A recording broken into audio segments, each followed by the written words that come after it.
Okay, we'll now open the January regular school board meeting. 1.1 roll call. All school board members are present. 1.2 recognition of visitors and guests. Thank you everyone that's here or watching. 1.3 pledge of allegiance.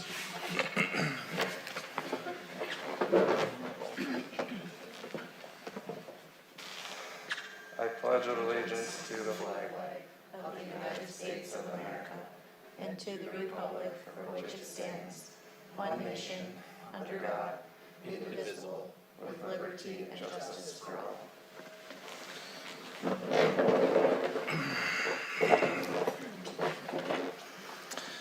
Okay, 1.4 correspondence and recognition. 1.41 public participation. So at this time, we will move to public participation. Each speaker will have 3 minutes. Please note that this is an opportunity for the board to listen. The board and administration will not be responding to comments this evening. We ask that all remarks remain respectful and appropriate.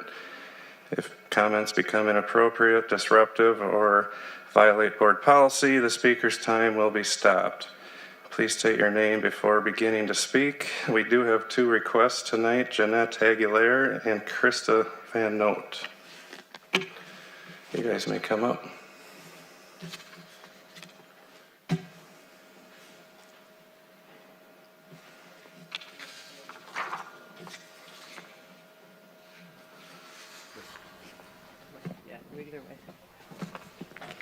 Hi, my name is Krista Van Noot. I teach EL here at the high school.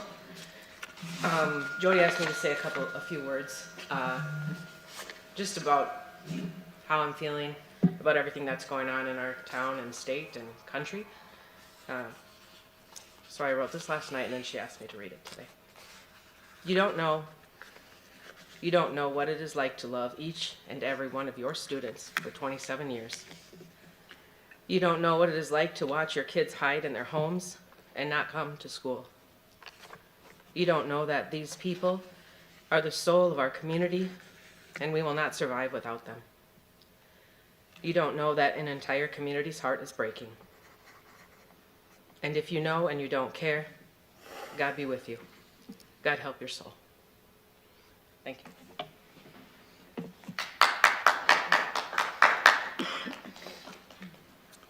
Okay, Jeanette.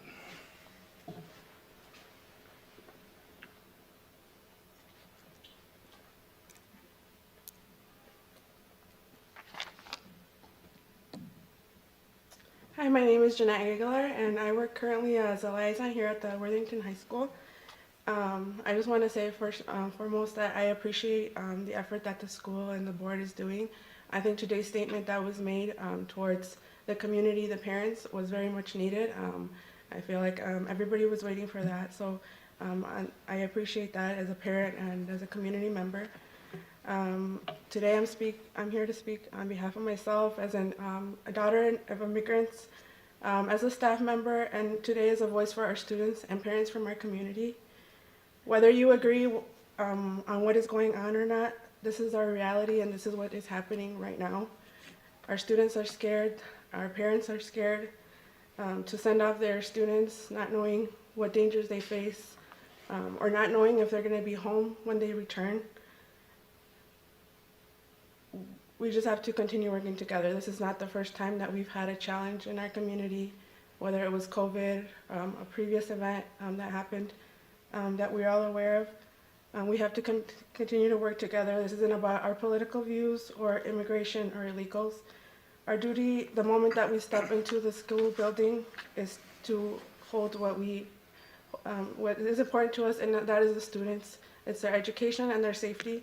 So we have to put that all aside when we come here, and that is should be our priority. So I hope that we can continue implementing ways to help our students and support them, and the parents as well, because they're all entrusting their students with us.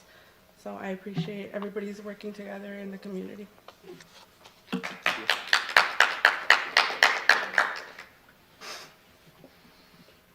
Okay, anybody else? Any public participation that's here? Got anything to say?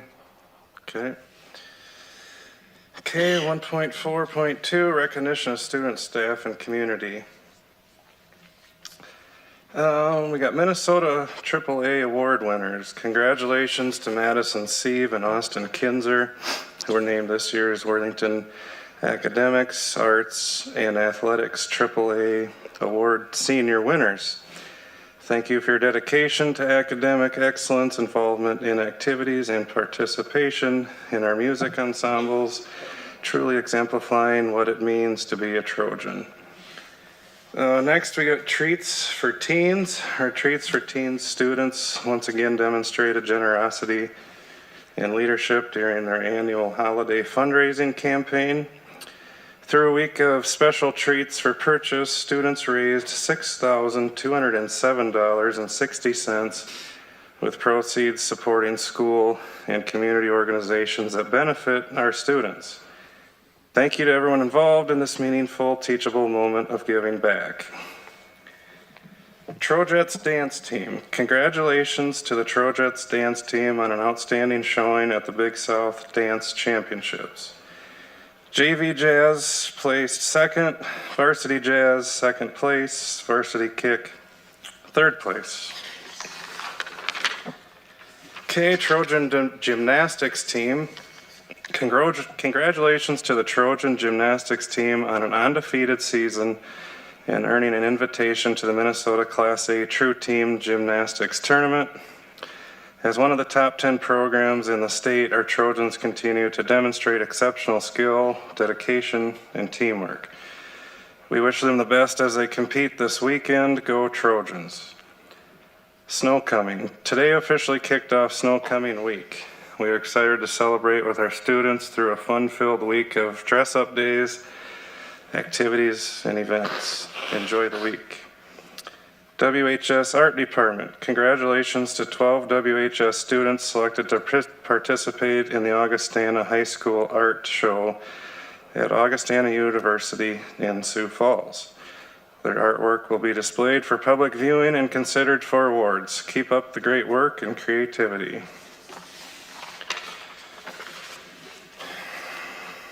Okay, moving on, 2.0, approval of agenda. Do I have a motion to approve the consent and main agenda? So moved. Motion by Ann, Second. seconded by Lori. All those in favor of approval of the agenda, say aye. Aye. All those opposed, same sign. Motion passes. 3.0, approval of minutes, the December board meeting and the recent committee meeting minutes. Do I have approval of our minutes? Move to approve. Motion by Aaron, do I have a second? Second. Seconded by Ann. All those in favor of the approval of the minutes, say aye. Aye. All those opposed, same sign. Motion passes.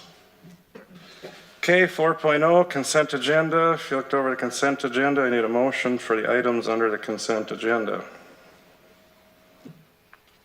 So moved. Motion by Lori, do I have a second? Second. Seconded by Ann. All those in favor of the consent agenda items, say aye. Aye. All those opposed, same sign. Motion passes. 5.0, main agenda, monthly financial overview. Carmen. You guys have in front of you the revenue and expenditure guideline for the period ending December 31st of 2025.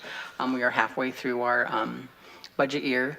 If you look at our percentages, our total operating funds for revenue, very close to what it was last year. We're 43.85% of our budget compared to 43.01 last year. So we're right on track with our revenues.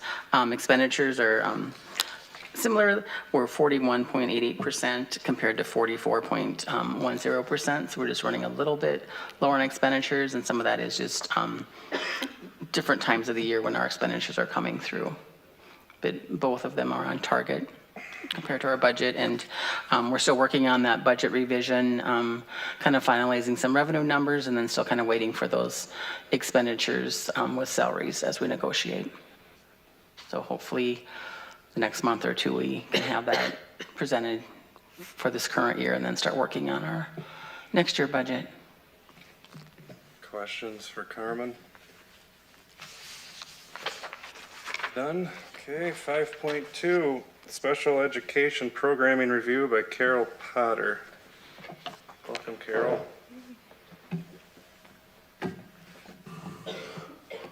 Hello, everyone. Thank you for having me here tonight. I really appreciate the opportunity to share my program, Special Education Program Review with you. It's good to see so many familiar faces in the audience. And I did get a little feedback that I was supposed to keep it really short tonight, so I'm going to do my best. Okay, the program review. So the purpose, the board had asked Superintendent Heitkamp to, his first task was to complete a special education program review, and that entails all of these things that are listed on here. So when I went to do the program review, I asked for administrative feedback, special education teacher, related service provider feedback, special education leadership feedback. I dug into the MDE data to see what they'd say about Worthington. I connected with the finance director at the Southwest West Central Co-op, who manages most of the finances for special education. And then I had an opportunity to dig into the SPED Forms data, which is the platform in which all IEPs, evaluation reports, etc., are kept in. And so combining all of that information, I made a summary of all of those pieces to share with you tonight. I'm going to go over the highlights for you so I can be sure to keep it short as promised. Okay, on the special education side, so just a quick overview of what you have in Worthington. And so your child count, and I'm going to say a little bit over a year ago, on December 1st, 2024, was 637 students. And I'm going to move ahead because hot off the press today, the new child count numbers came out, and your new child count is actually 634 students. So you are very consistent. A little bit about your personnel within the district, and this is teachers and paraprofessionals. And I'll just call your attention over to, you can read all of it on your own. I'm not going to read all of those pieces, but over to the right-hand column where it says adult to student ratio. And you can see that through each of the schools, there's a very nice adult. So if you have one adult to 2.2 students, for example, at Prairie, the intermediate school is one adult to 4.6 students. And as you age up, that is very typical that that ratio gets higher because kids are building independence and they can do more things on their own. And so we don't have to have adult support for every part of their day. I did a comparison. A comparison district is the current district that I serve as the Director of Special Services for, and that's the Little Falls Schools, so north of St. Cloud. And just to give you an idea of what that looks like in another district of comparable size. And so our child count that just came out today is 633. So couldn't be a whole lot closer, right? And so in those ratios in the right-hand column, if you look at the second row, Lincoln, the K2 school, which would be the equivalent to Prairie, it's one adult to 2.7 is what we serve in Little Falls. So all of the numbers are very similar as you go down. And again, as you go down the right column, those percentages or those ratios should get bigger as kids are building their independence.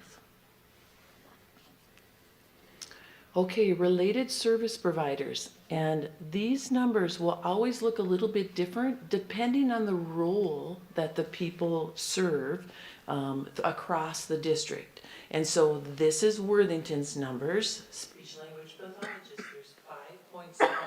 If you look in the far right column, the total FTE. The middle two columns are what the district provides and then what the co-op provides. And again, total on the right. So school psychologists, total of 4.4. Academic evaluators, 2.5. Occupational therapists, 2.1. Deaf, hard of hearing, 1. And a half of physical therapists. In comparison, comparison, just so you have something to look at with like numbers, like number district. Speech language pathologists in Little Falls, we have 5, so very similar. School psychologists, we have 2 versus the 4.4 in Worthington. And then academic evaluators, we have 1, occupational therapist 1, that part of hearing teacher 0.8, and then we have a 1.0 physical therapist. More related service providers, your DAPE teacher, and this is Worthington again, so DAPE teachers, you have 1, a BVI, or orientation mobility specialist, you have 0.3. School social workers, you have 4, and the reason why that is asterisk in the right column is because they're, half of them are paid for with special education, and 2 of them are paid for in general education. And then there's 9 school counselors across the district, and then there's a half serving, 1 person, but she's serving half time right now as a board certified behavior analyst. In comparison to Little Falls, DAPE teacher, we have half a DAPE teacher. BVI teacher, we actually hire a consultant. We're not part of a co-op, and so we hire consultants sometimes through other districts that are around us, sometimes through an agency, and so we just pay that person hourly for the service that they provide. School social workers, we have 6, again, asterisk, because they serve 50% general ed, 50% special ed. 2 school counselors, we don't have any board certified behavior analysts, but we do have 1 behavior interventionist at our middle school who is paid for out of our coordinated early intervention dollars, which is part of special education. And then when it comes to administrators, so in Worthington, obviously you have 1 director and 1 assistant director. Those folks are part of the co-op. There's 5 special education secretaries, there's 5 lead teachers, and 5 mentor teachers across the district. In comparison, again, Little Falls has 1 director, and because we're not part of a co-op, the district hires me. And we have 1.5 coordinators, which are the on-the-ground supervisors or administrative positions who are covering all of the pieces in the schools day to day. And then we also have 1 due process specialist. And I think I shared when I came to Little Falls last year, we were just a little bit messy in our due process. And so I brought this person on board from an agency to help us clean up the pieces we needed to clean up so we were compliant. And then we don't have any sped secretaries in the schools at all. The case managers, they schedule all of their meetings and connect with parents directly. They complete all their own due process to connect with families as well. We do have 5 lead teachers in the buildings for special education, and then we also have 5 mentor teachers, again, stipend paid, just like Worthington. And then I have 1.5 internal folks, and that 1.5, they do the transportation, the MARS, the MA building, the CEDRA, that is completed by the co-op for Worthington. So it looks like this for Worthington, extra additional services that we have to have. Okay, your students in the district are served in multiple ways and not unfamiliar at all across the state. And so in your early childhood, there's a push-in to general education classes, there's pull-out to individual support or small group, in homes and daycare settings. And so you serve students across the community. And your teachers do a wonderful job. They're extremely dedicated. And in K2, same thing, push in and pull out. 3-5, you see the same thing, push in and pull out. And then starting in the middle school in 8th grade, they start a co-taught model that they would love to go down into 7th and 6th grade as well. 9-12, again, same thing, pull out, push in, and several co-taught classes and even in content classes at the high school. And then Learning Center, same, pull out, push in, and then Vibe Online is more of a one-to-one service when the kids come online. Okay, take just a little sip of water. And then get into this next section. And before I start this, what I want to say is that administrators, teachers, related service providers, we're all very honest in their feedback, very gracious in their feedback. And I will say that what they shared is very impactful to the services that will be provided.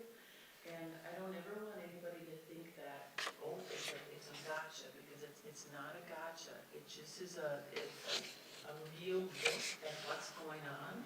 And I will tell you, there are no significant red flags. There are no significant anything that's going poorly. And so I just wanted to be sure I said that before we get started, because the feedback is real feedback from people's perspectives. Okay.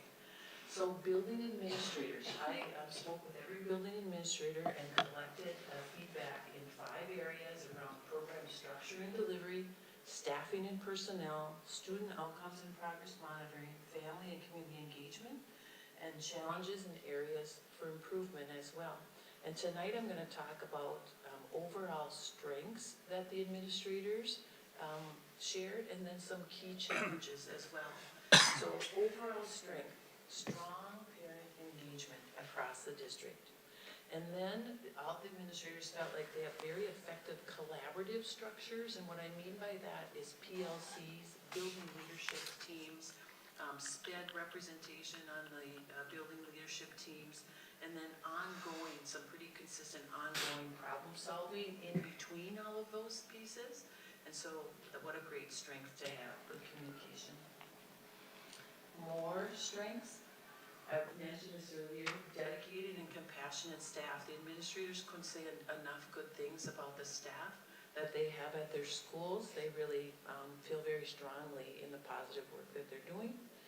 Inclusive and specialized practices. Feel like the teachers are very creative in carving out space for every student need. So looking at, we have students with really significant needs, and so how are students served in ways that get them to where we want them to be, which is graduation and life beyond.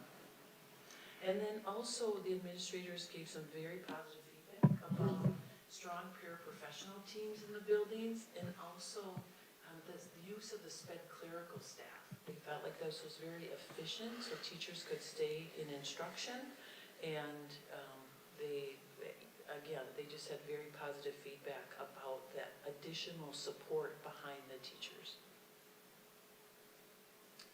Okay, some key challenges across, again, this is across the district, so in general from administrators, staffing instability, the loss of some veteran teachers, feeling like we might not have teachers in buildings, or we might not have enough paraprofessionals in buildings, and then maybe some coming and going at, maybe some challenging times during the school year unexpectedly. Paraprofessional management, this is typically a challenge area because they need training, right? We all need training. And so what are those systems for training? How do I train the teachers and train the paraprofessionals? And then also, how do teachers train paraprofessionals on specific kids? And so just really looking for a better way to maximize effectiveness around that. And then maybe some, they felt like there was some inconsistent inclusion and some least restrictive environment understanding, that all kids are all of our kids. Not just belonging to special education, but all of our kids. So how do we do that better? How do we communicate better and make sure we're all serving our kids effectively? Additionally, this first one is I think this is everywhere, time and access constraints. How do we have enough time in the day to get everything done? And also have really good conversations. I talked about that problem solving a little bit earlier and having that time in between the meetings to get things done. And so there doesn't always seem to be a lot of time to do that. Some buildings had more of that time than other buildings. And then some student engagement barriers, and so there's some attendance issues, where the kids are. We're trying to figure out how the kids attend every day. And also in the virtual setting as well, making sure that kids are online at the appropriate time when the teachers are available. And then space limitations. So the high school, Tony, I don't want to pick on you, but the high school felt like, you know, it needs a little bit more space. And then also in early childhood too, that they felt like they needed a little more space as well. Family engagement gaps, that the feeling was that parents were coming regularly to IEP meetings, but maybe not coming to parent-teacher conferences as much. Okay, that was all of the administrative feedback. Now we're going to talk a little bit about the special education teacher feedback.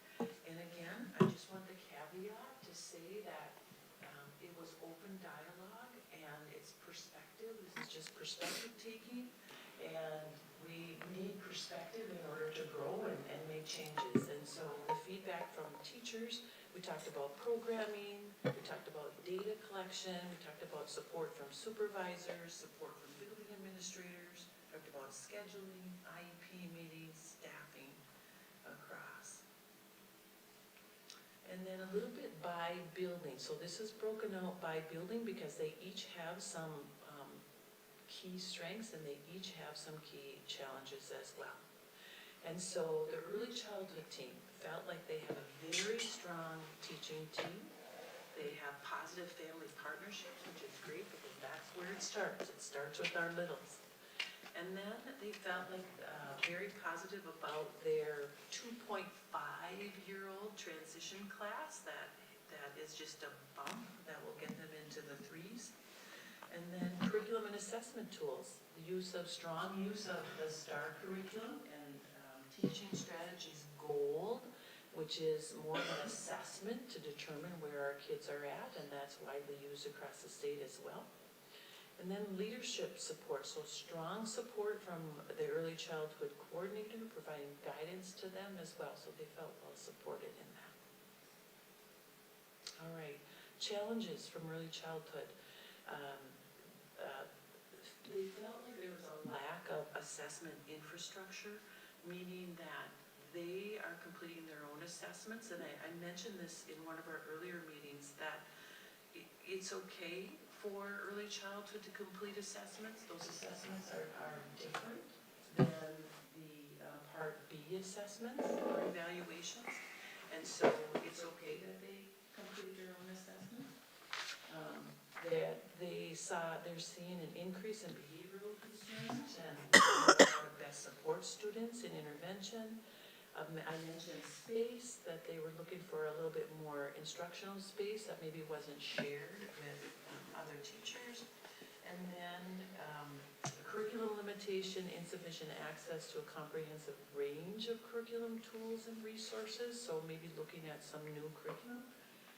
And program isolation, and again, I think our early childhood, they function a little bit differently than our other general education buildings, and so sometimes the feeling of being left out and maybe not connected to the general ed building in the same way. And then also the thought of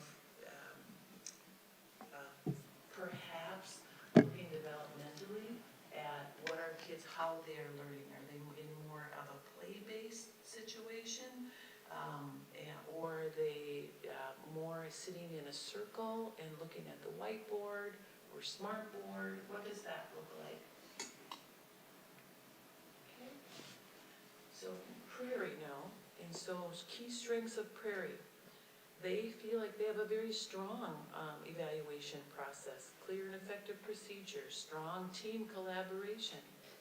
And I will just add that all of the teams were very strong, and all of the teams in collaboration, they seemed to all get along really well, which was fun for me to step into. And one of their key strengths is social emotional learning resources, so they want to keep that going. Instructional programs, good use of Sunday, and again, the STAR curriculum as well.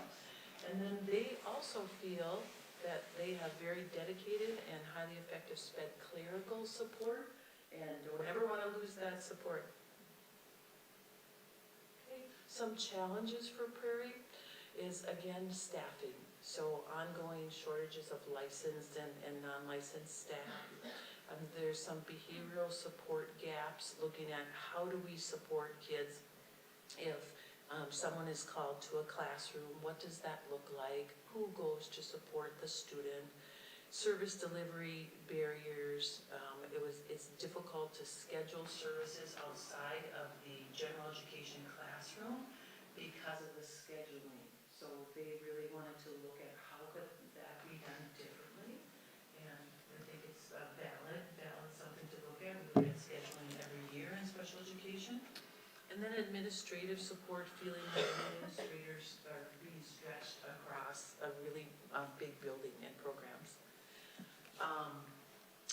This was one item that I alluded to a little bit earlier. So special education teachers are being tasked to go out of their instructional time to go and support kids in a general education setting for behavior, and so there's just some there's some gaps. So when a special education teacher leaves their classroom, obviously those kids are missing instruction, and now what happens next? And so some thoughts about that, gonna look at that, and then again, the schedule. The schedule often drives programming instead of the needs of the kids driving programming.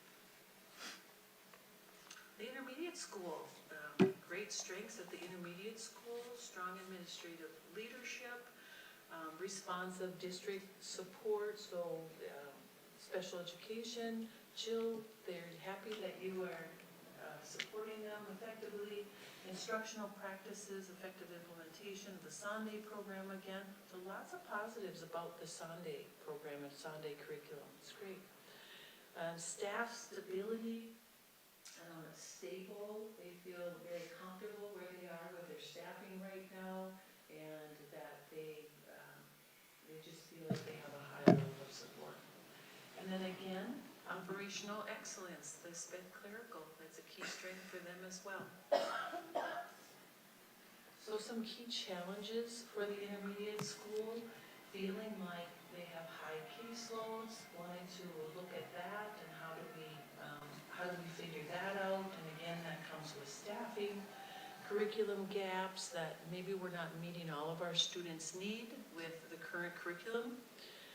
Limited teacher support structures, so how do we coach, especially new teachers, and not only new teachers, but teachers that might be on an out-of-field placement license or a tier 1 teacher just coming into the field and maybe hasn't been in a classroom before.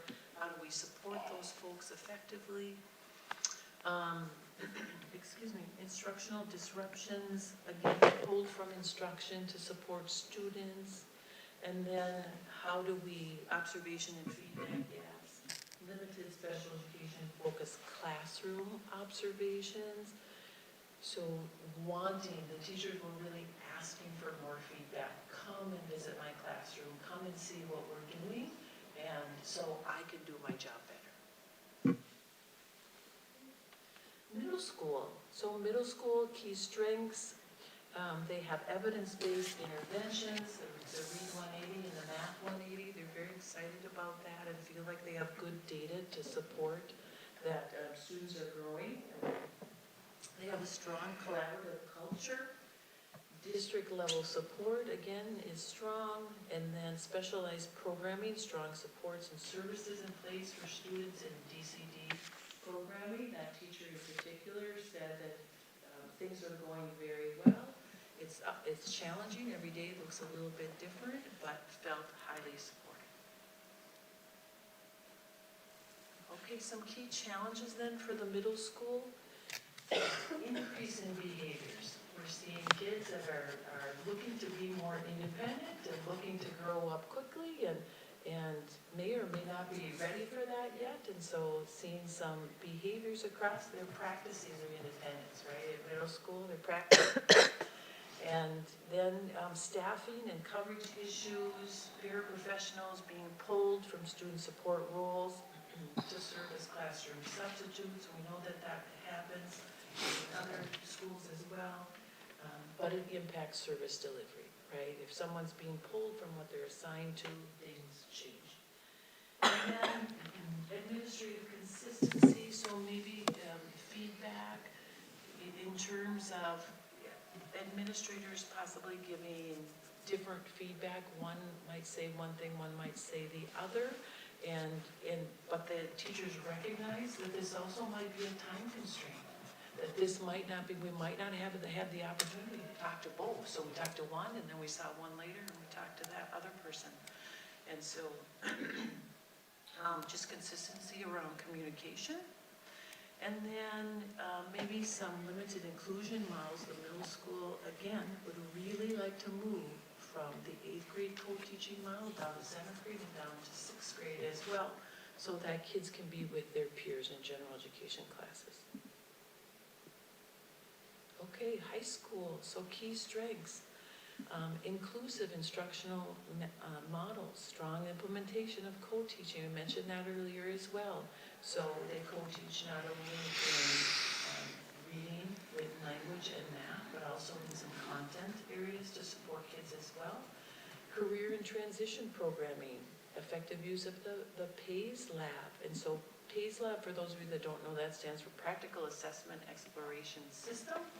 And so it is a really nice lab in which kids can practice skills in 5 different career areas, and they start at ground zero.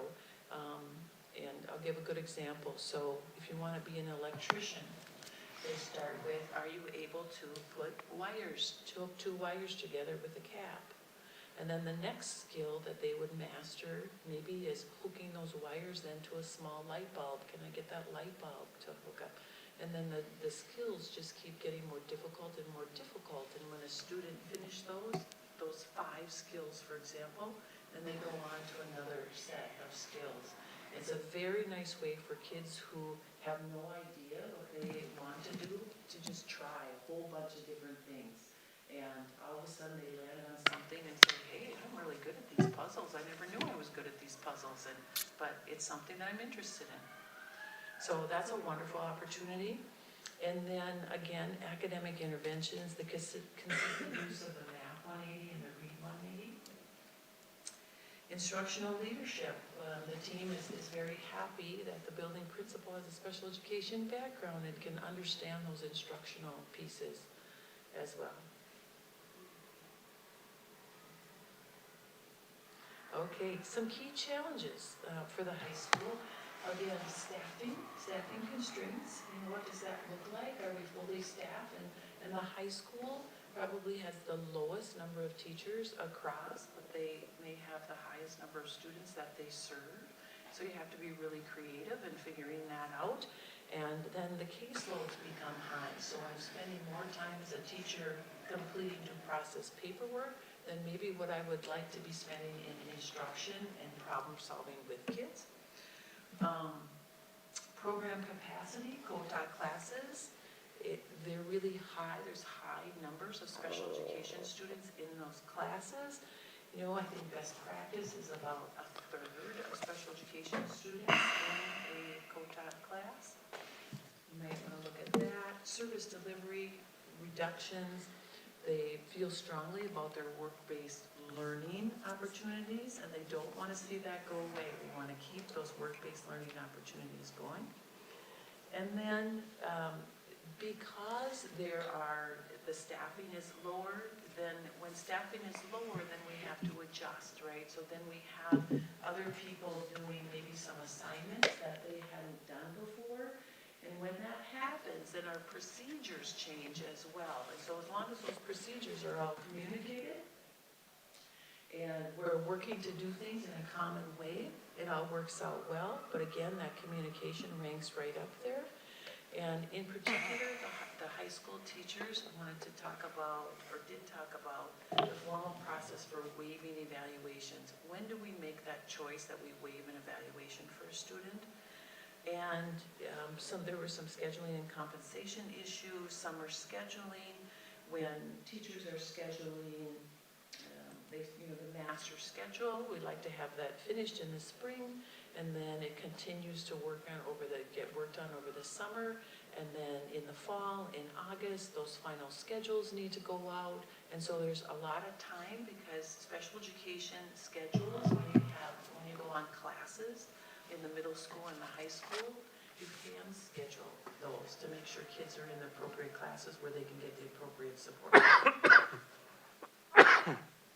Okay, the Learning Center.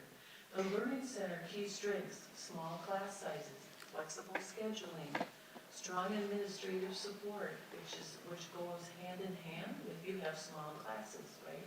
You have the opportunity to be in support of teachers more. Work-based learning growth. They want to increase their work-based learning as well and feel they have strong opportunities to do so. Positive student outcomes. The student success rates are going up. Excuse me 1 minute.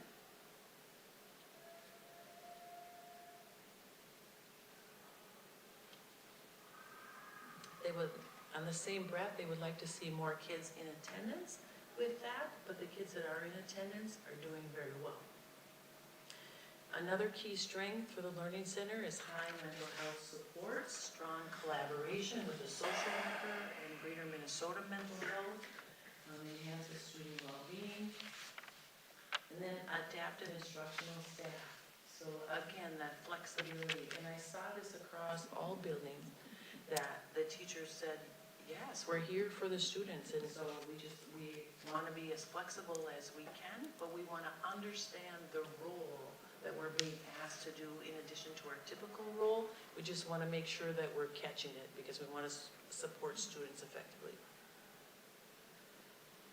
Some key challenges then for the Learning Center: high caseload there. It's just one special education teacher, so it's a little bit higher caseload. It's a little bit different though because students are coming in early, so that caseload just fluctuates consistently.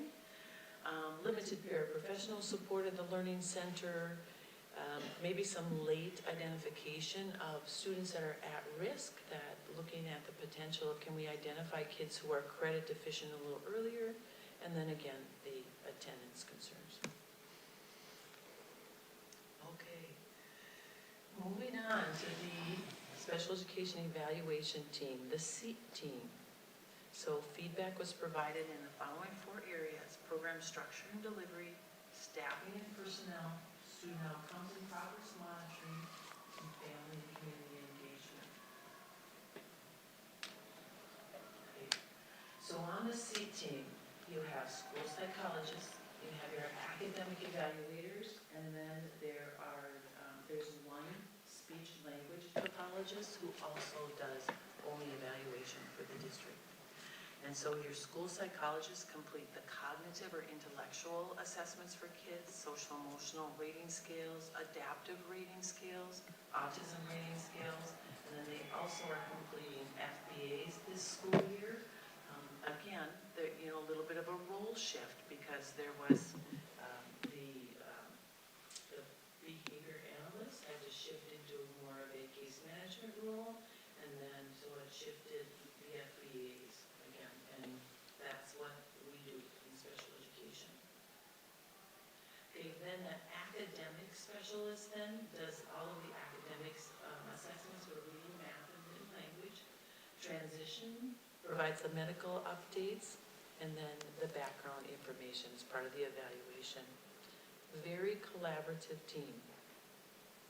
So just a little bit of summary over our data summary over 5 years. And I'm not going to read all of this to you, but as the years get higher, we're completing more evaluation, and that's consistent across the state. And so if you look in the very right column, this past school year, the number of initial assessments the number of re-evals. Those are the evaluations that are being completed. And the waived evaluations are the ones where parents make the decision that at this time, that it is not, we don't need to have a new evaluation to determine if the student continues to qualify for special education. So adding all those three things together, you get 380. And then, so they shared that their key strengths are, they feel like they have a very efficient referral process. And I think that they do, they shared the process, and so I think that they do have a very strong, efficient process. And then they also feel like they are very highly skilled staff. They know their role, they demonstrate expertise, and lots of professionalism with that. Some challenges with the special education assessment team, limited problem-solving structures, absence of a formal problem-solving team at the high school perhaps to talk about early intervention. There's some intervention gaps that they would like to see filled, and these folks will be the ones who can spot those gaps because they are in all schools and looking at evaluating all students that come forward, and so they would be able to help identify the gaps that exist. And then the feeling of they feel challenged by the reduced clerical support that they have had this last year, and they would like some process clarity. Again, school psychologists, those are the folks that, they're into the details, and so very much they want the process and the procedures in place and making sure everybody knows what that is. And then high volumes of referrals, feeling like that number is, that 380 is high, but remember again, there was a good portion in there that was waived. And then maybe there's some over-identification too, feeling like we have kids in the early grades that maybe are being identified for special education, and we should possibly be looking to see if it's a language issue first.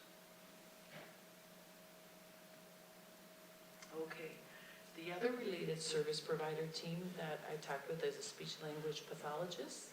And again, I won't read these 7 areas, but you can look how they provided feedback to me.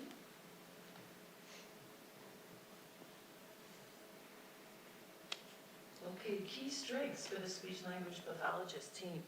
And so they too feel like they have very consistent evaluation practices. Again, they have one SLP who does all of the initial evaluations for these folks. And then they also feel like their service delivery model is very effective. They have data that indicates that the students are growing in their language skills. They feel that the paraprofessionals that support, so this is the virtual piece now, that there's a paraprofessional in the building when they're serving kids, and that paraprofessional may go get that student, bring them to the room that they are being served in, and waiting for the SLP to come online. They feel like those folks are very good at what they do. And then they use the 3-1 service model, which means they have 3 weeks of direct service to kids, and then 1 week of indirect service, which could be evaluations, it could be talking with classroom teachers, it could be talking with special education teachers. Professional learning, they have, they're very excited about the ongoing professional development with a website, speechpathology.com, and that is a highly recommended area or website for learning for speech pathologists. And then they also feel like there's very strong clerical support at the school that has come across in every building. That support is very highly appreciated. Okay, some key challenges with the speech language.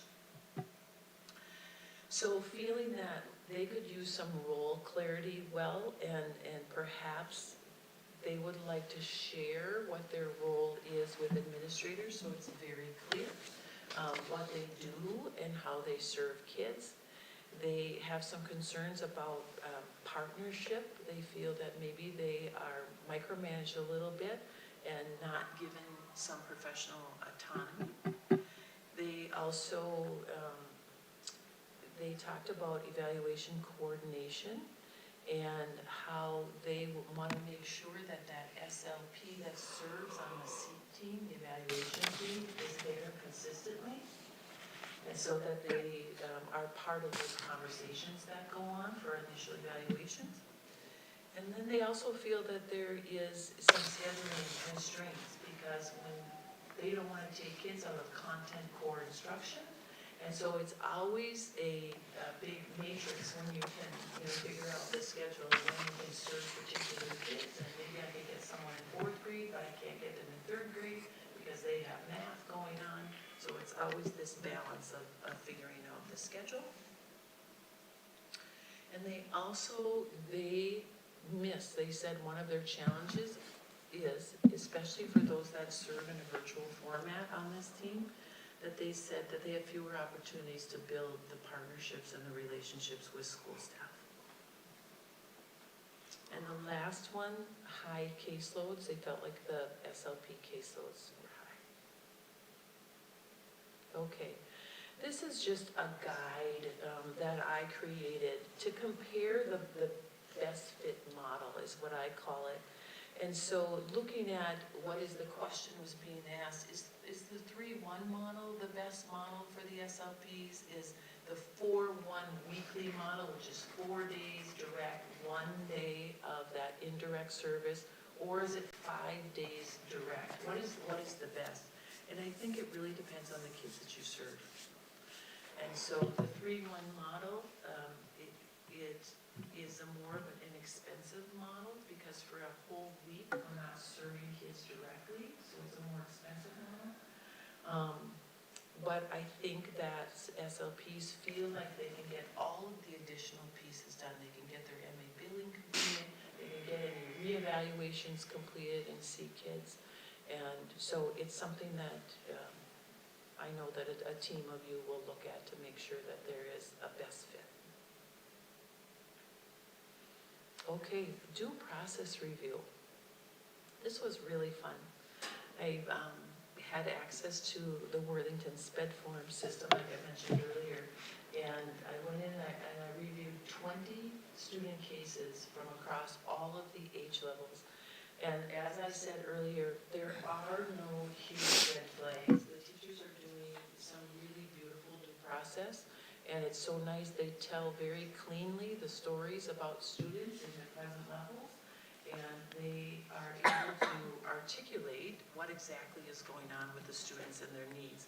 And so they have consistency in meeting deadlines. There were maybe a couple, just a couple, that hadn't met the deadline, and that happened mainly in the younger grades because sometimes it's more challenging to get those evaluations, especially in early childhood, completed on time.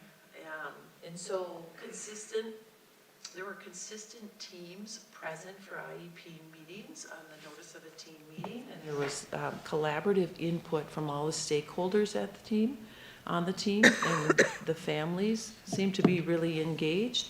And I would say that the evaluations were quite strong. Some challenges now in due process, and again, this is not out of the realm of anything that I haven't seen before. And so there's a significant amount of paraprofessional supports without goals to build independence. So I always like to have, when I'm having a student with one-to-one support, for example, those adults that we looked at in one of the early slides, that I make sure that we're building goals. So what does that look like then to build independence? And we know exactly in a student's day, maybe we're using a paraprofessional matrix to determine exactly when they need support. And so we don't want to assume that a student can't walk from their classroom to the cafeteria. Let's try it. Let's see if they can do it. And then we may not have to have that adult right by them, or maybe it's just in, minimal assist in eye shot range. And so that was one thing that I noted. And then goals don't always have a baseline. So the student is going from this, they're able to do this right now, to we want to get them here. And that is a best practice, but I will say that every district trains around that just a little bit differently. But if you were to ask MDE, they would probably say, oh yeah, we should probably know where they're coming from. We got to have that baseline and where we want them to go. Objectives. So objectives were often stacked without end dates, and I'll tell you what I mean by stack. And so if we are looking to have a student complete a task, it would say by, and we'll start in September. So this IEP is going to start in September. So by November, we want student to be able to do this task with 80% accuracy. And then the next one would say, well, then by February, we want this student to be able to complete this task with 85%. What was happening is that there weren't always end dates. There weren't, not by November, not by February, and there weren't always the percentage in order to complete them. So something to look at. Meetings don't always include an EL teacher, even when the student has been identified as dual identified, an English learner and a special education student. So we want to make sure that that EL teacher is invited. And then the related services teams, they could just benefit from developing common service methods. And so it was some different kinds of minutes. You know, some put them as a week, some put them in a month, some put them in a year. And so what does that look like for consistency across the district? But overall, again, I'll say it again, due process really looks good. Okay, so some recommendations then for next steps. So the first one, it would be nice if the district could develop a decision-making model for the district, not just for special education, but for the district that could be used in special education. And so teams would know who the stakeholders are for any particular meeting or any particular when you're gathering feedback. So whenever people are together, how are we going to make the decision about what we're doing, who gets to make the decision, and what is the input level? So if I go to a meeting, I want to know, am I just providing feedback? Am I just a listener in this meeting? Do I get to make the decision about what we do next? So it's just nice to have a decision-making model so everybody is on the same page and delivering everybody has a common understanding of what's going to happen at the meeting. And then develop that SPED administrative team. So what does that look like? Is it a director and an assistant director? Is that a director and coordinators? What are the needs? And so I would just say, you know, you just need to look at what responsibilities do you want those folks to do? So if you want them to be superintendent of HICAM, do you want them to be on your cabinet giving feedback from the special education lens? Do you want them to be completing evaluations for teachers that they are overseeing and providing some supervision to? You know, just determine what are those roles and then who are they going to report to? That'll be key because they'll need to know what information to provide to the cabinet, for example. And then developing those communication avenues with all teams. And so how often do I meet with the related services team? If I'm the director, do I meet monthly with them? Do I meet weekly with them? What is that, quarterly? You know, just so everybody is consistent on that meeting and that we all can make the commitment to be there to move the work forward. It's really important. And that it really does wonders for communication and building team. And then continue partnership with building administration so that sometimes what happens, and I know this happens in Little Falls, that I may give one direction to a special education teacher from a special education lens, but the principal might give another direction from their building lens. And so it just takes a lot of collaboration, and maybe information can be shared around procedures at administrative meetings, that you are on the same page. And what I do is I often provide, I just did one last week, for example, on administrative designees. So we have some new deans and a couple of new principals. And so what does that look like for them in the district, and how, so everybody knows what is that role, what do I do when I'm in that meeting.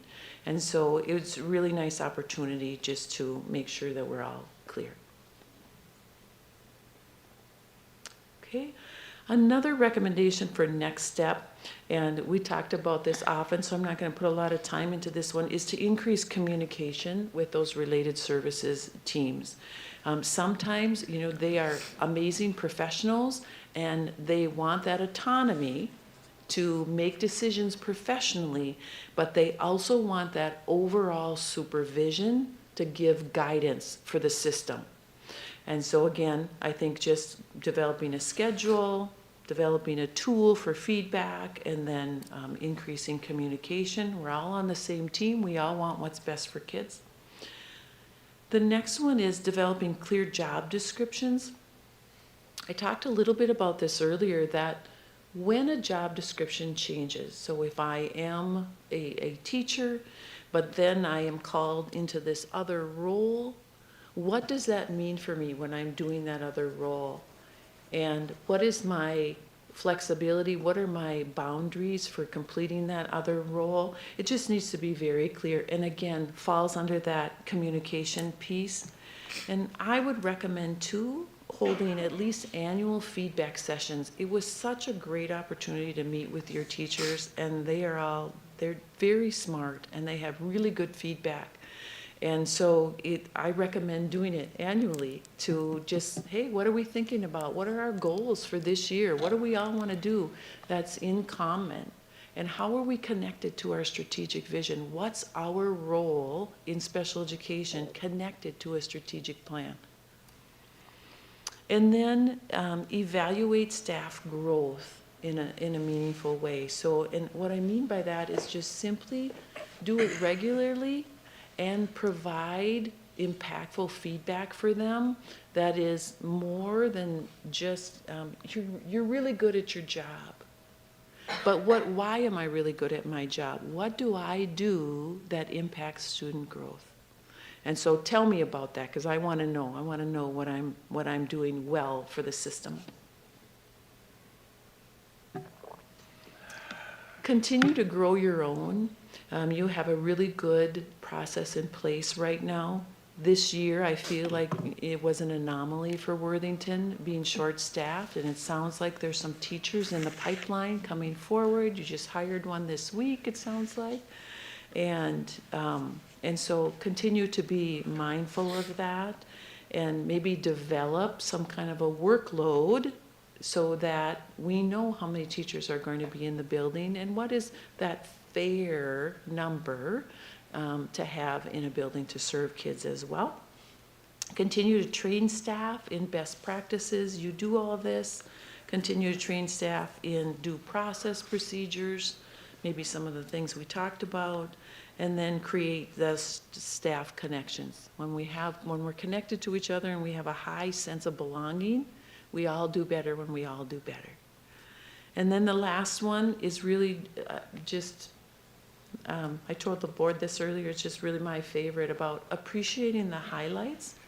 And when something is going well, that we say it out loud. We celebrate the victories. We celebrate when kids do something for the first time, because that's a big deal. We may have worked a half a year to have the student walk from their classroom to the cafeteria, and wow, they did it by themselves. So just be mindful to celebrate all those pieces along the way. Okay, just a little bit on the organizational finances. And finances, again, for Worthington in the special education realm, they're managed mostly by the co-op. But they look very good. They're very good. There aren't any significant red flags in there. I would just recommend just knowing who the co-op is funding and who the district is funding, so we can make good decisions about the money that's being spent. And then, again, along with that, just knowing where they're coded, planning possibly for early intervention, VPK, which is voluntary pre-K, coordinated early intervention, and then access alternative delivery. You know, those are some things that you could look in for early intervention as well. Determine the SPED administrative positions needed based on what the staff needs and what the district needs for feedback. And then just I just want you to be aware that positions such as nursing, social work, behavior intervention, instructional behavior specialists, those folks can also be paid for out of special education. And then lastly is just encouraging a mindset we all share in the growth of every student. We all, whether we're in special education or we're in general education, we all share in that. And the reason why I put this in the finance section is because oftentimes in special education, we have a tendency to say, oh, special education paid for that. You might not be able to use that. So we have to think about and be careful with our messaging, because it really does create silos in classrooms. It creates silos for teachers. And so just being mindful of that. That's it. How did I do, Tony? On time? Okay. Great. Any questions that you might have?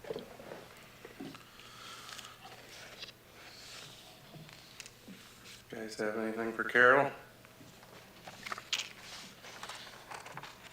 I have one question. You mentioned that staffing instability is one of our challenges. And I'm wondering if you, from your perspective, if you have any specific recommendations to try and improve staffing stability, or at least keep the wonderful staff that we have. What recommendations that you mentioned do you think particularly hit home that point? Thank you. Good question.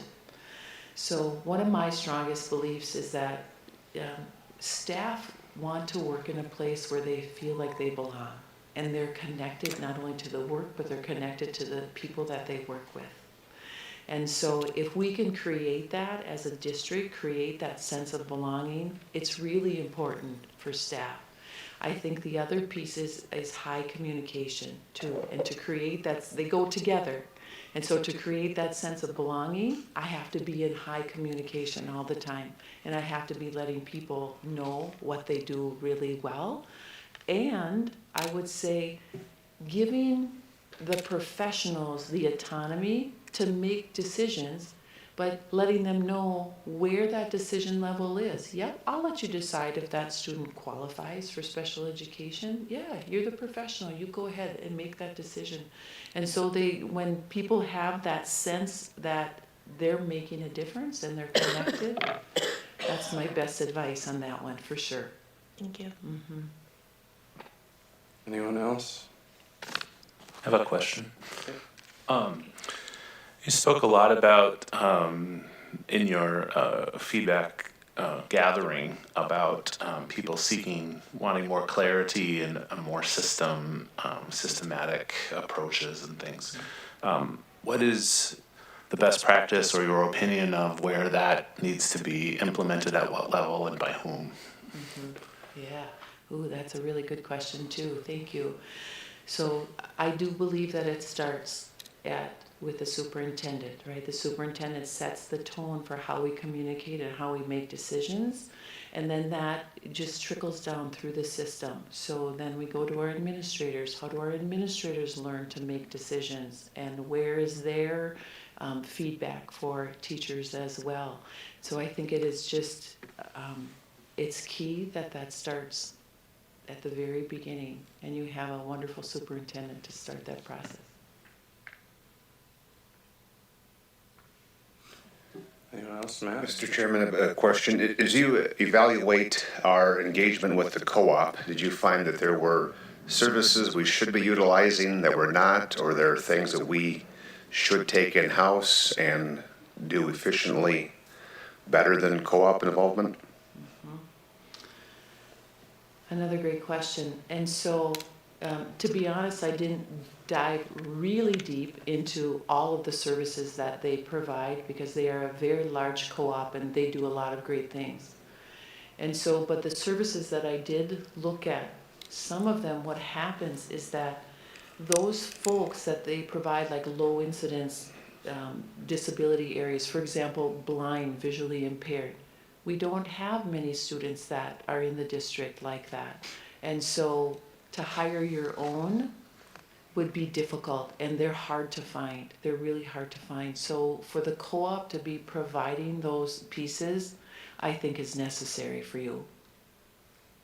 What about the leadership structure of the director? Is there advantages or disadvantages of having that position in-house or through the co-op?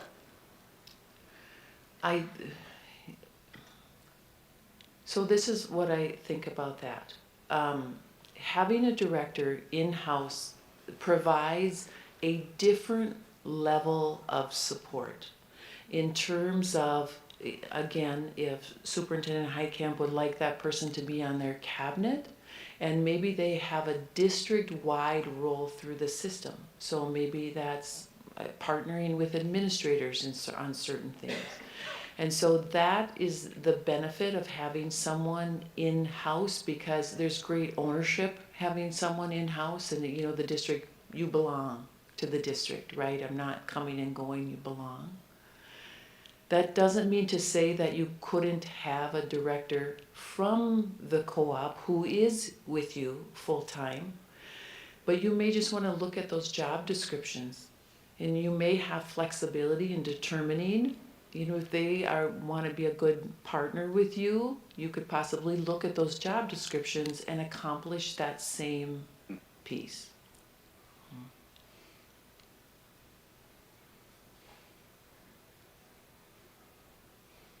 Any more? Joel, do you have? Yeah, if I could just say thank you to Carol for the work that you've done over the course of the last, it's been almost 6 months. If I remember, I was sitting in that corner on a June evening when the board made the decision to do it, and I was sitting on my porch on a Sunday morning and texted Carol and said, who might you know that would be able to do this work for us? And so I appreciate you stepping up and being a part of it.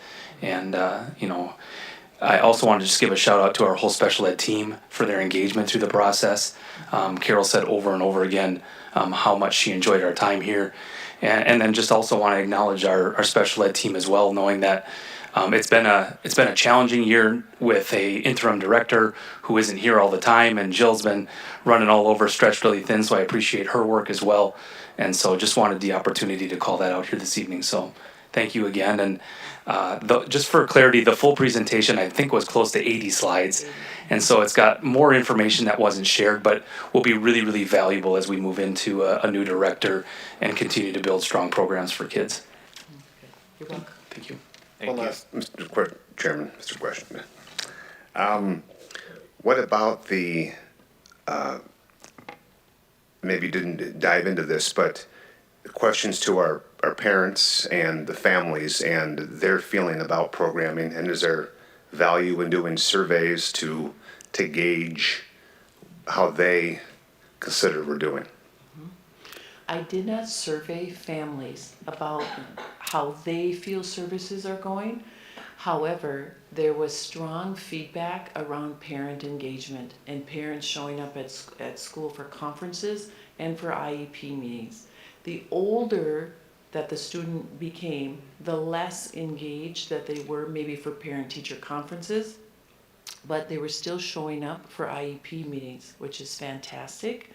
And that's not always an easy task for parents to come into a situation in which they may not speak English or have limited English, and then the use of an interpreter as well. And so I applaud the number of families that you have engaged in the process. It's wonderful. Okay, thank you.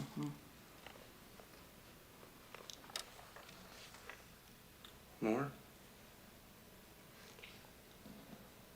Darla, Ann? It will be uploaded to the district website at some point, the presentation. Yeah, we can do that. Okay, thank you. Aaron? Good. Okay, thanks, Carol. Thanks again, Carol. Okay, moving on. 5.3, approve the second and final reading of policy 606, textbooks and instructional materials, 306, Administrator Code of Ethics, 417, chemical use and abuse, and 712, video recording other than on buses. Joel? Yeah, so 4 policies coming back for a second and final read. These all went through committee 2 times as well. 606, 306, and 712 are all legislative or minor updates through MSBA. Just did want to call out with a little bit more depth that 417, again, just as a reminder, is a full adoption of the current MSBA policy. In reviewing our current policy with the recommendations that MSBA had sent, there were such great differences, and it looked like there had been a little bit of a gap in updating that it would be our recommendation as an administrative team that we just adopt the full 417 draft from MSBA and get back on track with that. So both went through committee without any recommendations further and other than approval. Do I have a motion to approve the 4 policies listed? So moved. Motion by Ann, do I have a second? Second. Seconded by Lori. Is there any further discussion? All those in favor of the motion say aye. Aye. All those opposed? Motion passes. Okay, 5.4, approve a memorandum of understanding with Education Minnesota Worthington for the 2026-27 school year. Joel? Yeah, so just calling out quickly to board members that there was a slight typo on the agenda, so it is for next year. It should say 2026, 2027 on the year. Again, this MOU went through both committee, through our negotiation process with EMW. One of the pieces that we had talked about was the opportunity of a calendar flex day, allowing teaching staff to have one day throughout the school calendar year that they could place really anywhere that they would desire to do the work that they need to do at a given time. And so, for example, that day could come on June 2nd, for example, for this year, if we had it in place, because they needed an extra day to wrap up the year. Or it could be the Saturday before workshop week if they needed an extra day to feel ready to come back and do some of that learning. Or it could truly be on a Saturday in the middle of the year, or we've even talked about chunking it up into pieces, knowing that a given day is about 8 hours. And so we're looking for final board approval to move that into language that we can use and put into place into the calendar that I will present next. And we did talk at both committees, again, just as a reminder, that our building administrators would have some oversight of this. We've been talking with EMW leadership about what that could look like, but truly just staff submitting some sort of Google form stating what day they used it or what days they used it, and checking that off that day is one of their 186 contracted days. Okay, do we have a motion to approve the memorandum? So moved. Motion by Ann, do I have a second? Second. Seconded by Aaron, is there any further discussion? All those in favor of the motion say aye. Aye. Opposed, same sign.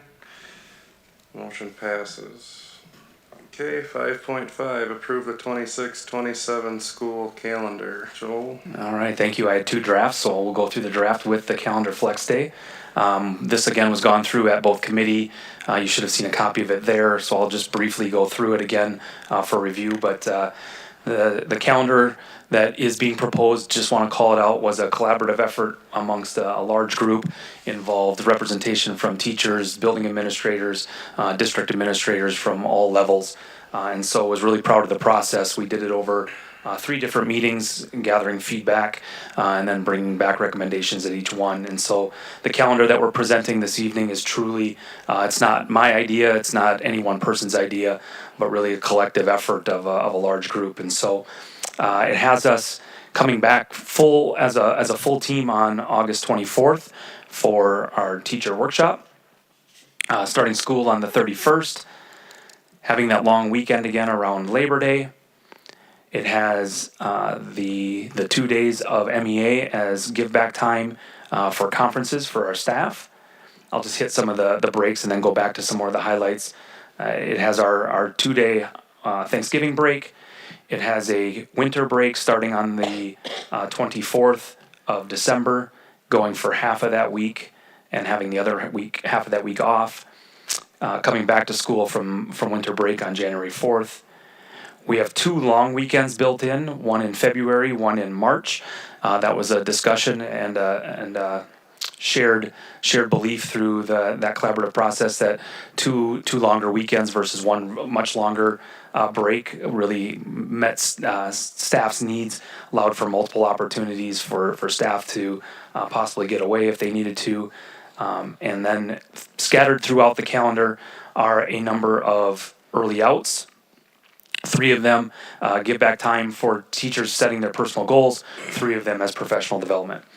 The 2 items that I'd like to call out specifically, February 9th and 10th are scheduled learn from home days for our high school only. On those 2 days, we will tackle EL access testing, truly trying to support those students.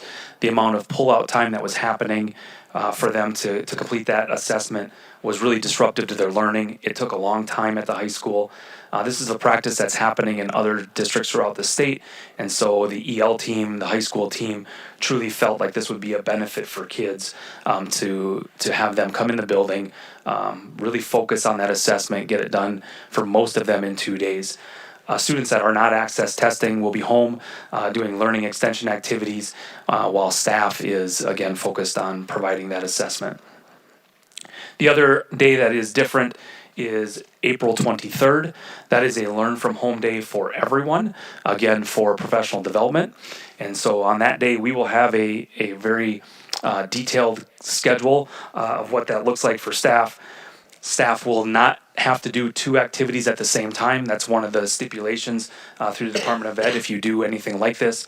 And so, for example, the day could look like from 8 to 9 in the morning, staff are truly just getting students started on their day, making sure items are uploaded and ready to go. From 10 to 12:30, they're doing professional development with a lunch break, a half-hour check-in in the afternoon with more professional development dedicated for staff in the afternoon and a half-hour wrap-up. And students will know certain times of when teachers would be available. But again, never asking staff to do 2 or both of those tasks at the same time. We have a ending date of the school year of May 28th with graduation happening on that day and a final teacher day to wrap up on June 1st. So calendar includes 167 instructional days, the 185 required teacher days, and again, one of those days is added on there is a teacher flex day that you had just approved through that MOU. So looking for approval of the calendar for the 26-27 school year. Okay, do I have a motion to approve the 26-27 calendar? So moved. Motion by Eric, do I have a second? Second. Seconded by Matt, is there any further discussion? All those in favor of the motion, say aye. Aye. All those opposed, same sign. Motion passes. Okay, 5.6, approve student teaching agreement with Southwest Minnesota State University. Carmen? This is a student teaching agreement with Southwest Minnesota State University. It's a 5-year agreement. It will start July of 26 and go through June 30th of 2031. This allows them to place student teachers in our district, which is also, it's a great experience for those student teachers. And it also provides us an opportunity for recruitment as well. So we have this with some other colleges as well. This is definitely one of the points as I'm out at career fairs that we really are trying to connect with some of those other colleges to set up student teaching because it gives us a lot of opportunity. Okay. So we're looking for improvement for a 5-year agreement with them. Okay, do I have a motion to approve the agreement with SMSU? So moved. Motion by Eric, seconded by Lori. Any further discussion? All those in favor of the motion, say aye. Aye. All those opposed, same sign. Motion passes. Okay, 5.7, approve the tax abatement request that we had heard earlier. Yep, so coming forth again for approval, just a quick summary again. Marco Ramos is, I believe, the builder and did the application for the homeowner. Single-family home in Worthington. Again, all paperwork is in place for this. And this is a gentleman that has done many of these in the recent past. So there was no discussion at the hearing, and so looking for approval for the tax abatement. Okay, do we have a motion to approve the tax abatement? So moved. Motion by Eric, Second. seconded by Darla? Or Ann? Ann. Ann, sorry. Is there any further discussion? Okay, it's a roll call vote. Lisa? Miss Dudley, Aye. Miss Agard, Aye. Miss Shutey, Aye. Miss Mills, Aye. Mr. Bloom, Aye. Mr. Parrish, Aye. Mr. Woodboom. Aye. Okay, motion passes. 5.8, approve Minnesota paid leave administrative procedures. Joel and Carmen. Yeah, I'll kick us off as Carmen's getting loaded up there and just put a little background here. As many of you know, Minnesota paid leave has gone into effect now as of January 1st. We are just a little bit behind, although we haven't had, we've had folks that have applied for this but haven't had to process much of the leave quite yet.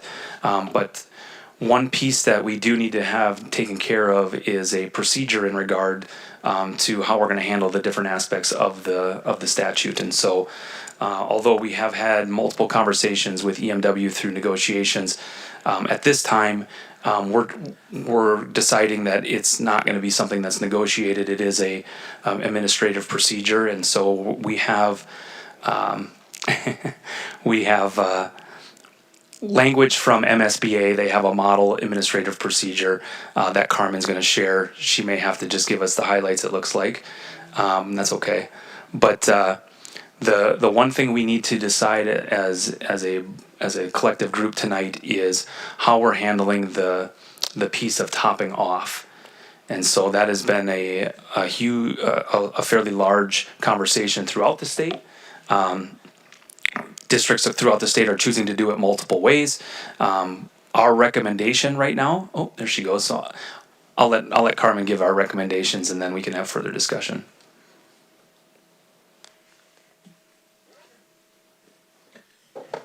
There we go. This is to explain how ISD Package will implement the Minnesota paid leave that started January 1st of 2026. The overview of Minnesota paid leave, to clarify the statutory requirements versus employer discretion, ISD 518 implementation and review of the plan. Effective January 1st, 2026, it provides, Minnesota leave provides partial wage replacement. It does not require the employer to have a wage contribution, and that is in the statute. ISD 518 will provide paid leave through its approved equivalent plan administered by Madison National Life Insurance. Employees apply through that carrier. The district will work and coordinate the absences as they apply to that in the application process. Local staffing reality, and this is kind of where we get into the conversation of why right now we're not recommending that we would top off Minnesota paid leave. There's an ongoing substitute shortage in our district, increased absences strain operations, and it has a direct impact on the instructional continuity for our students. State law does not require top off wage. Any decision to supplement wages is a discretionary employer choice made by the school board. The board has the authority to determine whether wage supplementation is offered. A conservative approach reduces compliance and fiscal financial risk.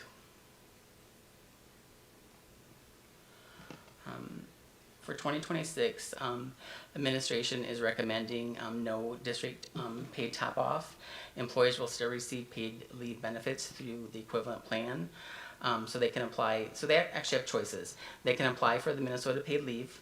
they can just choose not to do that and just use their sick leave balances that they have for the leave, and then get full pay because they'll get their full percentage of sick leave. Part of this is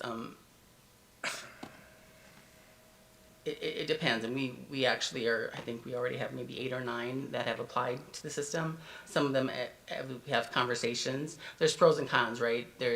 There's some effects on their TRA if they take paid leave. So as we sit down and explain that to them, some of them are just choosing to just use their leave for the time frame of their medical, if it's maternity or if it's just a medical situation. It's a choice that they get to make. This is temporary data-driven approach.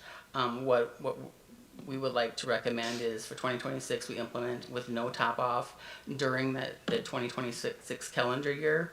We'll monitor absences, the cost and compliance, and then for 2027 we would bring back a formal review to the board with some more data. Part of this, as this law is just coming into place, as we had saw also with the Earn Safe and Sick, there's a lot of changes that happen in that first year, and even legislatively, they might make some changes and recommendations. DEED is the one that is monitoring this and coming down, trying to basically have the legal opinion of what that statute means. And as we saw with the Earn Safe and Sick, there were changes based on, as cases came forward, what some of that changed. So things that we would analyze in the review would be the leave usage and absence cost. We would review Minnesota DEED guidance and carrier updates, assess workforce and operational impacts, and return to the board for recommendations. So what we're asking the board to do is approve the Minnesota paid leave implementation for calendar year 2026 with no district top-off, and direct administration to return in 2027 for review. Any questions for Carmen?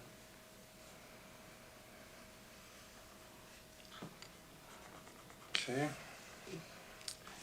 We need a motion then to approve administrative procedures without the top off, correct?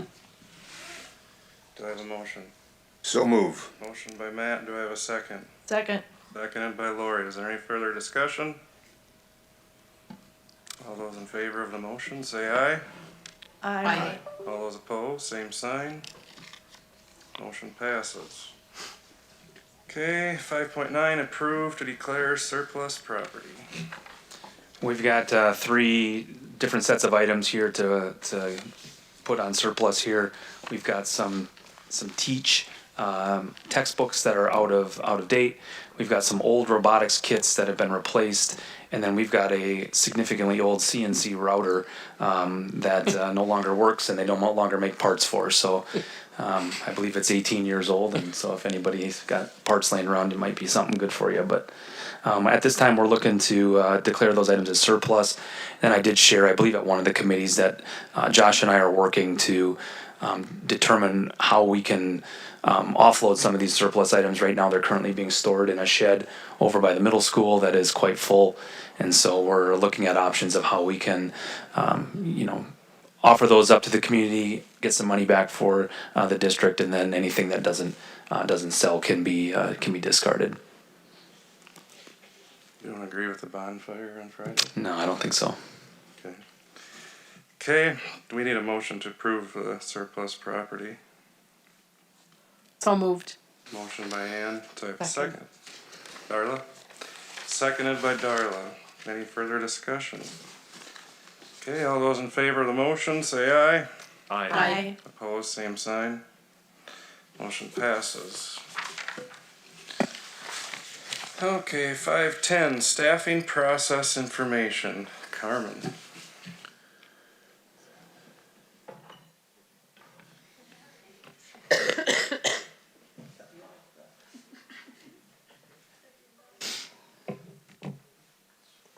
So last month we had approved that resolution, and I know there were some questions on that, so we just wanted to come back and maybe explain the staffing process for the district. And some of this is new for ISD, as you've had to different process on staffing and kind of how we're going to approach it going forward.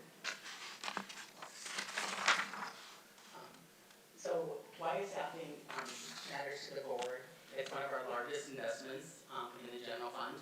Our salaries are a big part of our general fund spending. It has a direct impact on our student learning, and it's also governed by a Minnesota statute. Guiding principles, so student-centered, we align it with budget, statute and contract compliance, and we want to be transparent as we go through our budgeting process, or our staffing process.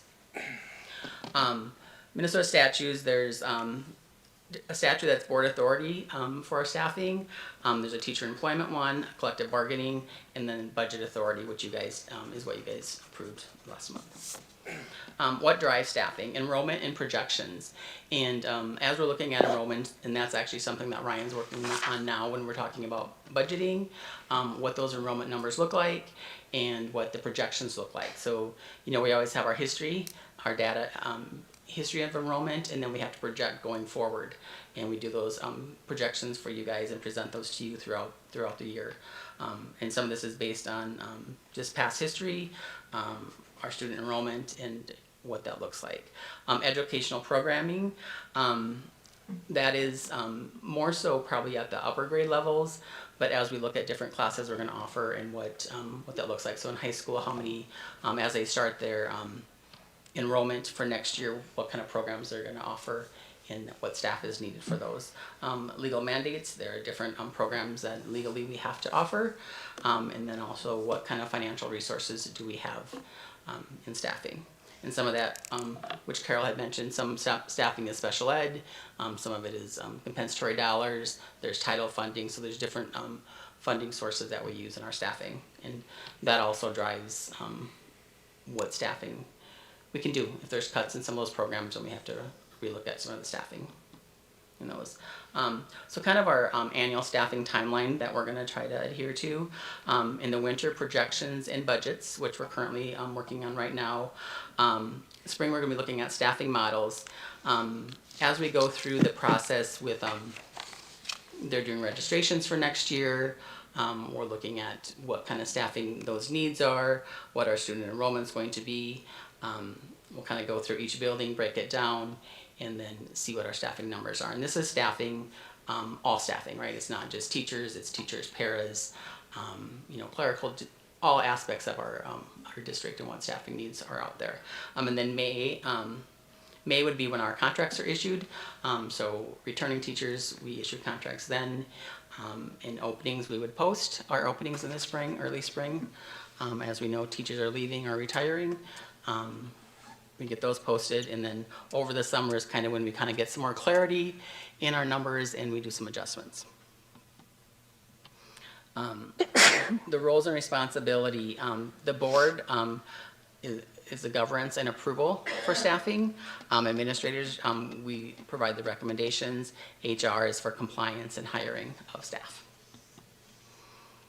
Adjustments and reductions. Enrollment are budget driven, so if our enrollment drops, our budget, our funding doesn't come through as we expected, that can affect staffing. Statute and contracts govern, and then board awareness is required in all of these. So some key takeaways, staffing is data driven, so it's there's a lot that goes into it. It's not just some random staffing decisions. We're going to take a lot of data from different staffing models. You know, some of it, even like Carol's review, there's just a lot that's going to go into our staffing, and then the board provides us oversight, and then compliance is critical to make sure that we're compliant. And some of those compliances are in our federal funding. We've got to make sure that we're compliant with those requirements. Any questions? And there's no actions, there's just kind of information for you guys. I have a question. Okay. So I love data as much as anybody in this room. But when it comes to making specific decisions about staff, it can't be entirely about data, right? And so what feedback are you receiving from other stakeholders about, that might turn into data points, right? When it comes to making decisions about contracts. So one of the things that we're going to do this year, it's new. Actually, Mr. Heitkamp had shared this with us. We will be sending out a survey to staff, and it would be a questionnaire for them. So asking them things that they like about their current position. We do have teachers that maybe are teaching out of licensure, so we're offering that opportunity for them if they want to switch buildings. Just a lot of questions, but also we want to also take into account what they're feeling and what their needs are. So we're looking at that as well, which we have not done that before.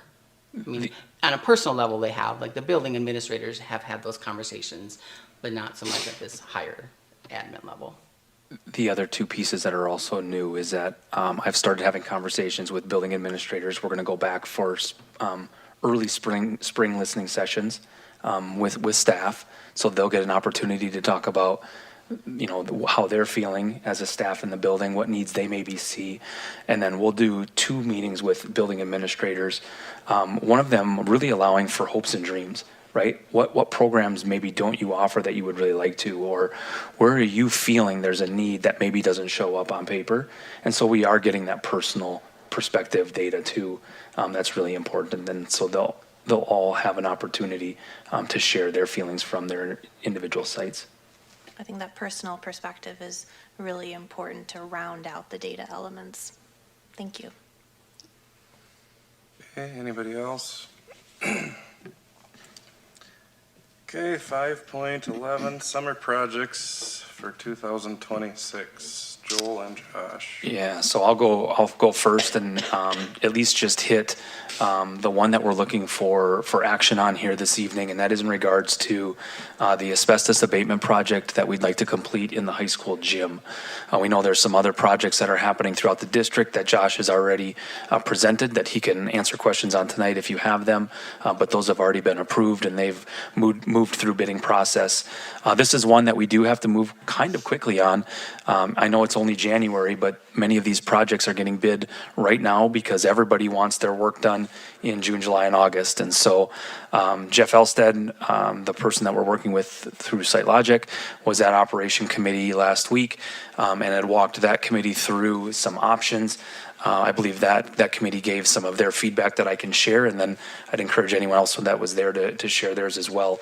But we're really looking at focusing any high school projects to that gym, abatement of the ceiling, getting all of that dangerous material out of there, a reshaping of that catwalk, a removal of the lights that are no longer used that were there back when the high school gym was where performances for theater performances were taking place. Those are no longer used. They haven't had power to them for many, many years. They'll get new lighting, making sure that space, since we're up in the ceiling, gets that really refresh, making sure we have the right lights for the right space. Since we're doing all of that work, we're looking for authority to include repainting from the floor to the ceiling, so it's all the same color. If you go look in there right now, it's different color from the floor to about 6 or 7 feet, and it's a different color to the rest of the ceiling. Also, while they're up there, in feedback through Mr. Dale, our AD, our auxiliary nets, the basketball hoops that run parallel to the main floor, should actually run perpendicular if you're going to run 2 smaller games at the same time. And so in talking with Jeff, he feels it's going to actually be quite simple to remove the brackets, turn them 90 degrees, and have them run the perpendicular way. Am I missing anything else? I think you covered everything. Yeah, and we might. Important note too, we have been working with Mr. Dale. He's been in communication with some of the other buildings regarding some of the summer sports activities that typically occur in that gym. We do have plans for that, and we are making some tentative plans. We hope we don't have to use them. That there is a potential that even the fall activities might be affected due to the work in the gym. So we're trying to plan ahead for some of those possibilities, but we hope they're done so volleyball and some of those things are ready to roll in August. So for full clarity, the abatement and the replacement ceiling all falls under an abatement LTFM above the line. And so that project, along with the lighting, is estimated at just over 900,000. And then we're looking for a little bit of extra funding to do the painting, do the movement of those basketball hoops. Truly, since we have the people here and we have the equipment here, it is the most cost effective to do it all at once and do it right. Knowing again that our gym is a kind of a regional hub for some big events, and we know that many local high schools really enjoy playing here, so making it a premier site in the area is also important. So would we be looking at roughly $1 million? I mean, I'm sure painting ain't gonna be 100,000, but that's kind of what you're thinking? Correct. Yeah. Now, the other piece that did come up at committee was the LED lighting for the entire building. Knowing that many members of Josh's building and grounds team have been doing some replacements of those as we've gone. We do know that there's one location of the building that hasn't been touched, and that's the north wing. And so the question is do we want to have them, while they're doing the lights in the gym, do a retrofit of the north wing and have that done, or do we want to pause on that, really focus on the gym, and do a more of an audit of the whole district, knowing that our team really does know if a light goes bad, we can replace it on our own, put the new lights that meet the law. Jeff did verify for me yesterday that regardless of how we want to do it, if we decide to do the north wing now and then do a larger project later, that wing can join into the energy savings plan that he presented. It doesn't all have to happen at the same time, or we could wait and do it all at once if and when we choose to. So. Do you have a rough cost on that? I do. A complete retrofit, their estimate is between 500,000 and 600,000 for the building. So if we were to do the lighting, we'd be looking at about 1.6. Yeah, knowing that about $1 million is in a above the line bond. Okay. Yep. Now, say we do run into scheduling conflicts, if they don't, where would we use? Would we use intermediate? Would we use Minnesota West? Say that again. The backup plan if the gym isn't done in time for fall sports. So if it came down to actual varsity games, Mr. Dale is working with Minnesota West, so we have a competitive spot. In terms of practices, we have access at the intermediate building, and then Prairie's not having summer school because of the roofing project there, but the gym space technically could be used for practices during the summertime. Yeah. But games would be at the college. Okay. Is this then the last asbestos in the district? Is the gym there or? I believe so. Through their assessment, it sounds like this is is it. what's left. Yeah. Thank you.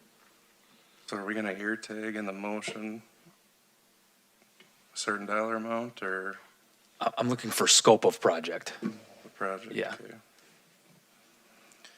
Any other questions? Joel, could you talk a little bit about the energy savings plan and how that works with funding the light retrofitting projects? Yeah, so the way it was presented at committee is essentially for the lighting project. As a district, we front the payment for that project. It then enrolls into the energy savings project as well. And you get kind of two parts. You get your instant rebates from Minnesota Public Utilities, through the electrical companies. We would get an instant rebate. And then over time, you're going to see those savings. The estimate from SiteLogic that they had presented is that it would take about 15 years to see all of those funds back into the district. So if we did the whole district, the dollar amount I think for everything on their plan was about 2.6 to do it all, right? That includes the gym ceiling. Their estimate is that we'd see that back in a 15-year time period. It was one of the comments at committee was, do we have greater needs to put those funds into right now, knowing that we are taking care of some of the issues on our own as we're going? And do we do the gym project now, give ourselves more time to look at full scope of all of our needs moving forward? And so. Okay. So I guess the first motion I would ask for is the high school gym improvements on its own, if you guys agree with that. Can we have two, so we should be able to have two separate motions? Sure. If you guys want to do the lighting I'll be honest, I don't, but And there doesn't need to be a motion. Administrative recommendation right now would be to focus on the high school gym, get that project taken care of, do a full audit.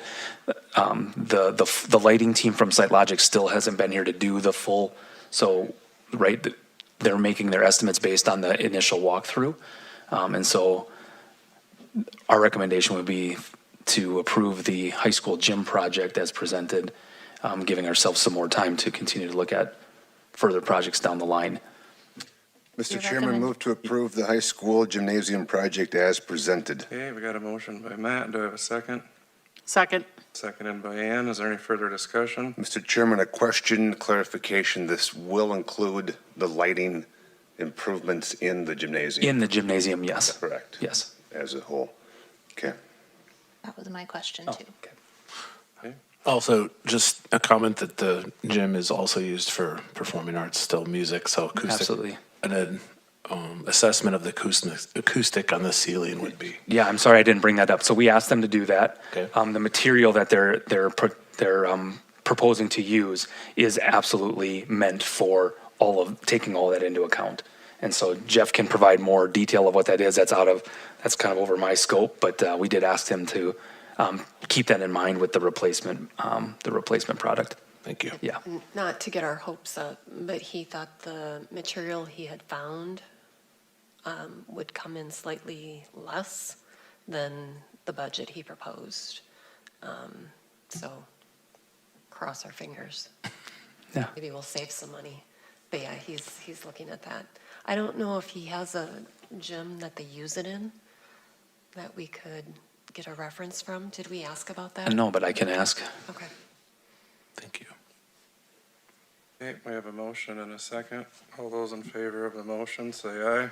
Aye. All those opposed, same sign.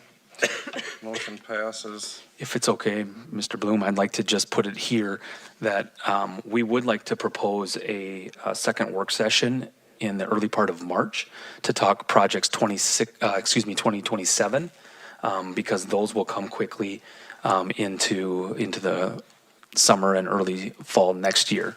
And so wondering if we could set a work session 2 weeks prior to the March meeting, just to talk projects for 2027.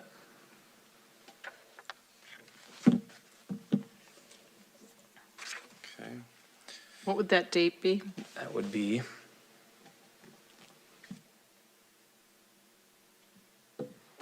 Third. Be the Yep. 3rd? March 3rd. March 3rd? The Tuesday, right? It's a Tuesday. Does March 3rd work for everybody at this point in time? To set a date for a work session? I would have rehearsal till 5:50, but yes. Start at 6:15, normal board meeting time. 6:15, March 3rd. Okay, there. I might have a Works. planning commission meeting that night, but I would have a planning commission meeting that night, actually. What time is that, Aaron? 7. Is there another night that week that works for anybody?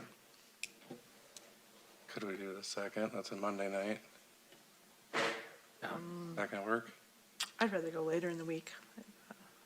Mr. Chairman, could we have some just dates emailed to us and we Yeah, that's fine. go that Email us process, some please? dates and we'll just send them back. Thank you. Fine. Okay.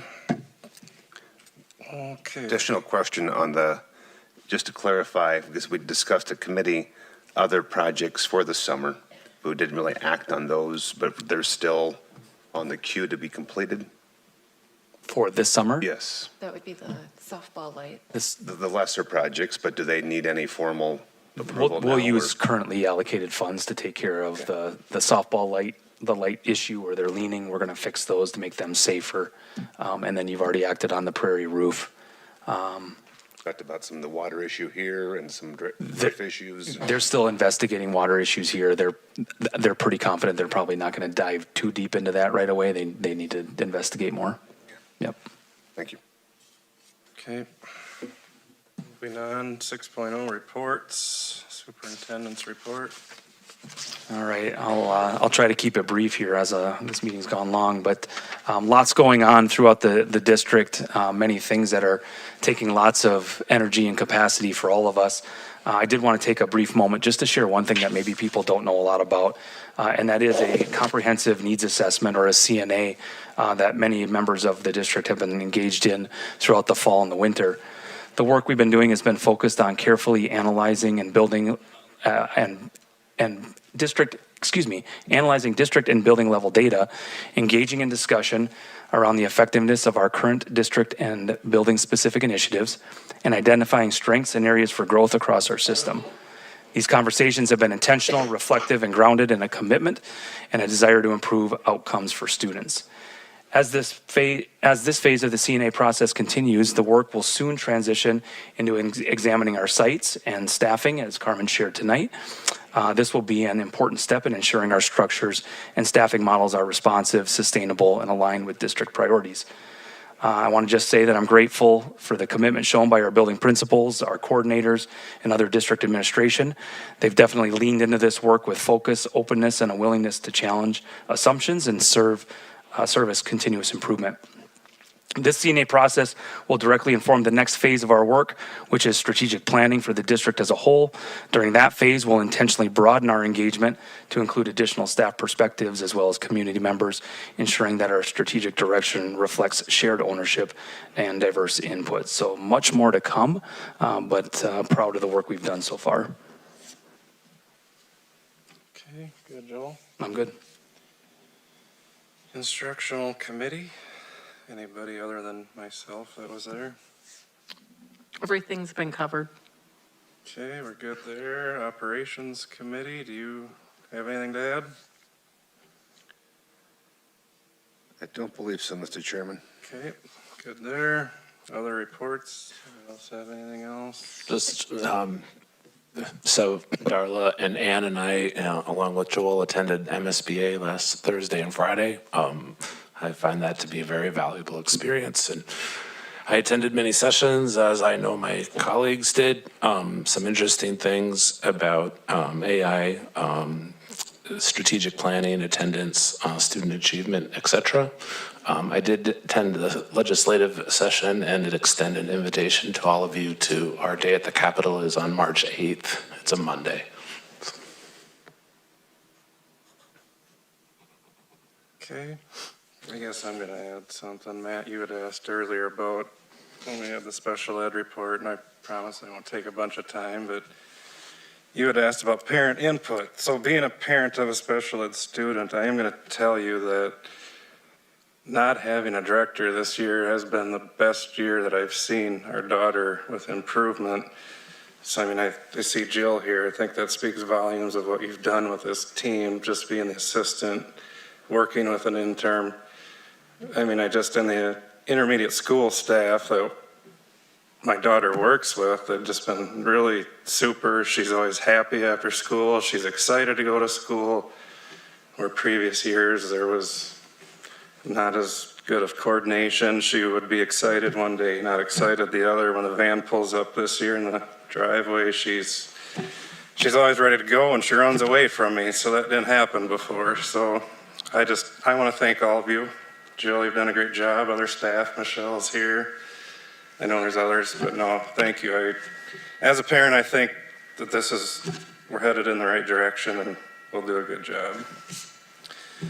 Okay, so other business,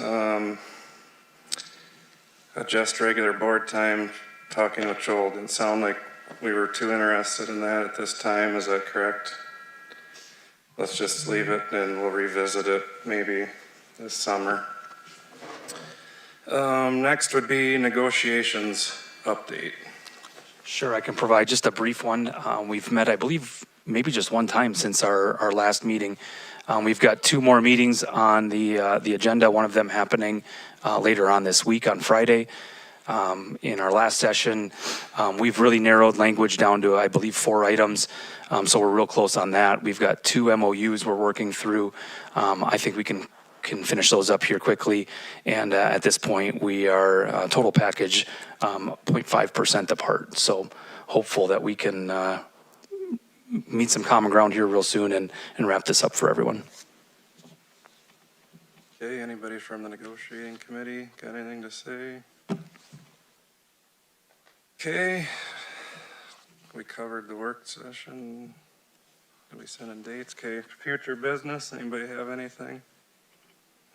If not, I'll take a motion to adjourn. So moved.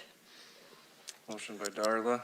Second. Do I have a second? Second by Lori. All those in favor, say aye. Aye. Motion passes.